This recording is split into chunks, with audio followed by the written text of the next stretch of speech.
வங்க கடல் ஆழம் என்ன வல்லவர்கள் கண்டதுண்டு, அன்பு கடல் ஆழம் யாரும் கண்டதில்லையே. என்னுடைய நாயகனே ஊர்வணங்கும் நல்லவனே, உன்னுடைய அன்பு கந்த வானம் எல்லையே.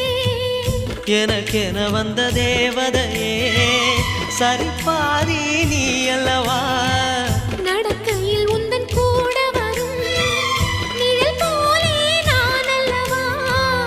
கண்ணன் கொண்ட ராதையர ராமன் கொண்ட சீதையர மடி சேர்ந்த பூரதமே மனதில் வீசும் மாருதமே. நன்றி சொல்ல உனக்கு வார்த்தை இல்லை எனக்கு, நான் தான் மயங்குறேன். என்னுடைய மனச தந்துவிட்ட பிறகும் ஏம்மா கலங்குற.